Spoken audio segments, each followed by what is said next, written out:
Kita cuma ingin pemerintah memperhatikan nasib kita, jangan sampai nasib kita sama dengan orang-orang yang tergusur di desa lain. Yang mereka minta, saya minta totalitas disiapkan 800 hektar. Yang dibebaskan kan 175. Semuanya harus mendapatkan manfaat, baik masyarakat Jawa Barat secara keseluruhan maupun masyarakat di sekitar bandara.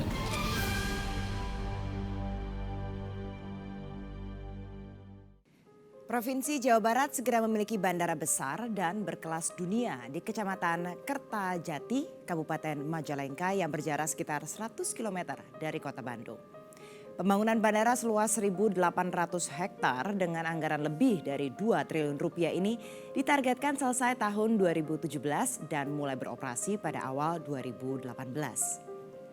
Celakanya sampai saat ini pembebasan lahan belum juga tuntas-tuntas karena ada penolakan dari sejumlah warga. Salah satunya adalah warga desa Sukamulya yang wilayahnya berada tepat di ujung landasan pacu bandara ini. Bentrokan pun tak terhindarkan ketika warga menghadang petugas yang hendak melakukan pengukuran lahan bandara. Mengapa masih ada penolakan dari warga? Benarkah ada maklar tanah yang bergentayangan di proyek bandara ini? Inilah penelusuran tim Realitas.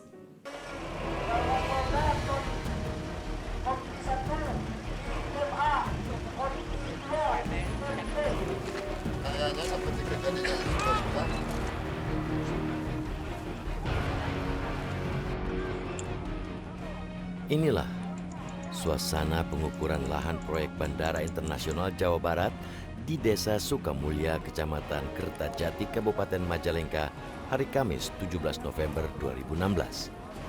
Para petugas pembebasan lahan yang terdiri dari Badan Pertanahan Nasional Kabupaten Majalengka didampingi perwakilan pemerintah Provinsi Jawa Barat tampak kewalahan menghadapi ratusan warga desa yang menolak adanya proses pengukuran. Pasalnya, warga mengaku belum ada sosialisasi terkait rencana pengukuran ini. Saya tanya dulu, sekarang saya ketemu Pak Bambang. Saya kasihkan Pak, ini saya nggak diundang. Besok Ya, Bapak diundang lagi. Kan memang betul ketemu kepala desa enggak gitu Pak? Ketemu kepala desa, Anda mau lihat fotonya? Ada fotonya di saya. Mana lihat? Ya, ini fotonya. Saya tidak mungkin bohong Pak, ngapain saya di sini? Ya, kita tidak ada solusi kalau begini caranya. Suasana di lokasi pengukuran tiba-tiba saja berubah.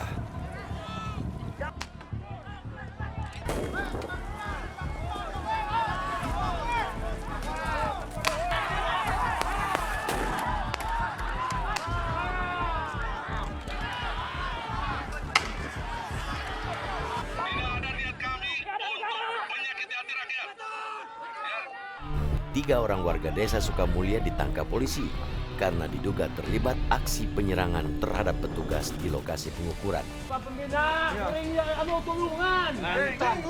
Cicing.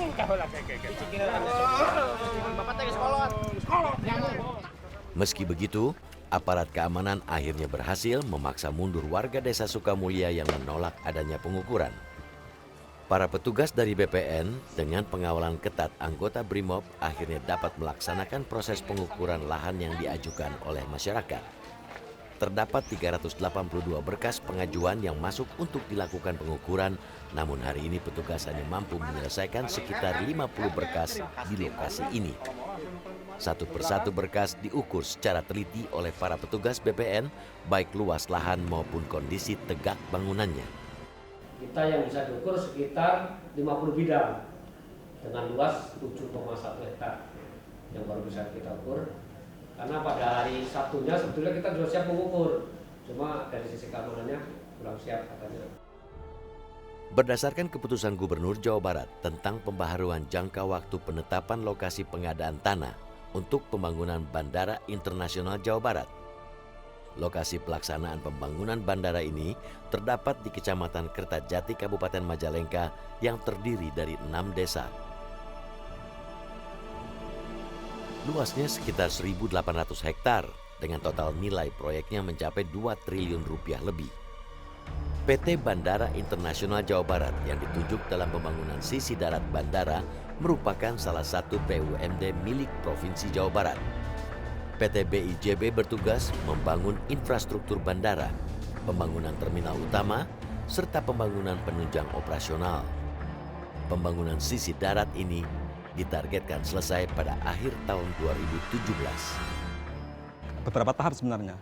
Ini tahap pertama ini terdiri dari 3 paket pembangunan, yaitu tahap 1 untuk sisi infrastruktur utama, kemudian terminal utama, kemudian bangunan pendukung. Nah, dari 3 paket pembangunan tahap pertama itu nilainya 2,1 triliun.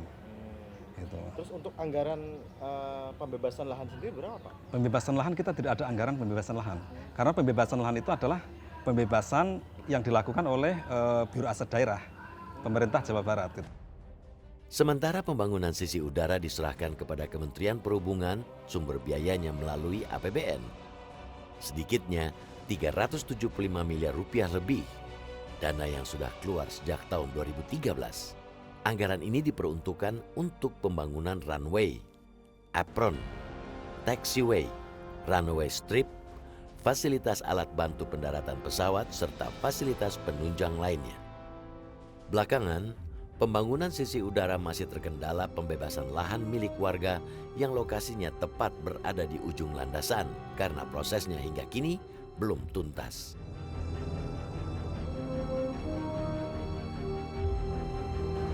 Dalam kunjungan kerjanya ke proyek Bandara Internasional Jawa Barat pada pertengahan bulan Januari 2016 yang lalu, Presiden menargetkan pembangunan seluruh infrastruktur proyek bandara ini dapat selesai pada tahun 2017.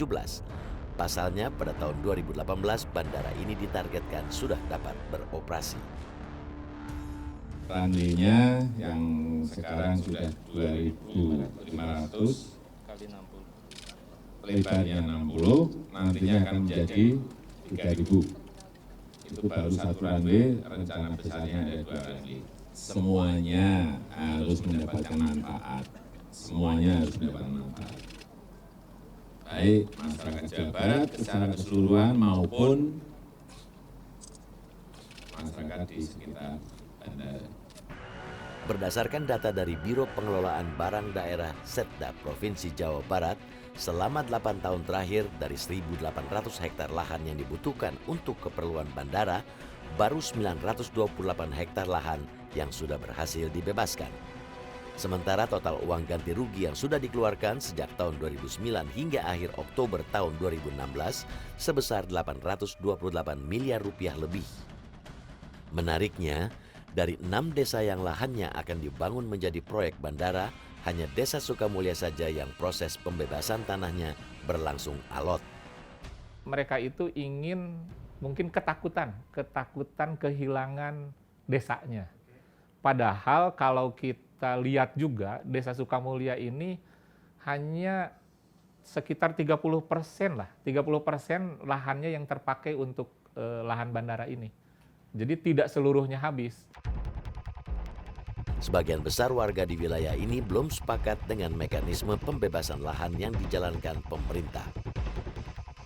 Masyarakat kan minta supaya instansi-instansi yang berkompeten atau yang membutuhkan tanah datang ke Desa Sukamulya, berbicara langsung dengan warga Desa Sukamulya tanpa ada perwakilan, gitu kan, supaya kita clear apa yang dibicarakan oleh mereka terdengar oleh warga masyarakat semua. Berdasarkan denah penetapan lokasi proyek bandara, posisi Desa Sukamulya menjadi begitu penting karena letaknya berada tepat di ujung landasan pacu pesawat. Posisi inilah yang membuat lahan desa ini memiliki posisi tawar yang tinggi. Ini runway-nya baru 2,5. Nah kebetulan Pemda ini perencana tahun ini mau mencapai 3 kilo gitu loh. Nah ini di sini kebetulan ya ada perlawanan 3 kilo itu. 3 kilo ini Iya di situ. Ya. Ini di sini apa nih, Pak? Di sini sawah, pemukiman juga. Oh, Desa Sukamulya di mana, Pak? Desa ini batasnya Desa Sukamulya. Ini Sukamulya. Ini Sukamulya kan, ini tulisan Sukamulya ini. Sukamulya. Sebetulnya 50% aja sih kalau dilihat dari desa itu bisa diambil ini sekitar 50% lah. Kurang 50% kurang itu. Informasi yang beredar di lapangan, harga ganti rugi lahan yang dipatok di lokasi ini angkanya cukup besar jika dibandingkan dengan harga appraisal tanah di lokasi ini. untuk tiap meter perseginya. Disebut-sebut muncul angka 5 juta rupiah per meter persegi di lokasi yang terkena runway ini. Memang harapannya ingin ada relokasi, harga yang pernah meminta 5 juta per meter. Iya, terus ada jaminan hidup selama 5 tahun begitu ya. 5 juta itu per meter dulu ya, 5 juta per meter. Di mana itu tidak mungkin, panitia tidak mungkin mengabulkan. Nah, masalah ganti rugi yang dibilang 5 juta per meter dan sebagainya, itu tidak pernah sebenarnya, tidak pernah keluar dari orang-orang Sukamulya. Kita cuma ingin pemerintah memperhatikan nasib kita, jangan sampai nasib kita sama dengan orang-orang yang tergusur di desa lain. Warga di Desa Sukamulya mengaku belum pernah didatangi para pejabat daerah baik di kabupaten maupun provinsi terkait sosialisasi. Profesor Memen, guru besar IPB Bogor, dengan kakaknya kepala desa datang ke ruangan saya. Cuma tidak realistis menyampaikan keinginannya. apa yang mereka minta? Ya, yang mereka minta, saya minta totalitas disiapkan 800 hektar. Yang dibebaskan kan 175. Diduga ada sekitar 500 bangunan tak berpenghuni atau biasa disebut rumah hantu yang tiba-tiba saja berdiri di atas lahan bandara yang belum dibebaskan. Cara seperti ini biasa dipakai untuk meraup uang ganti rugi yang lebih besar lagi. Seperti apakah cerita munculnya rumah hantu di kawasan proyek Bandara Internasional Jawa Barat ini? Realitas segera kembali.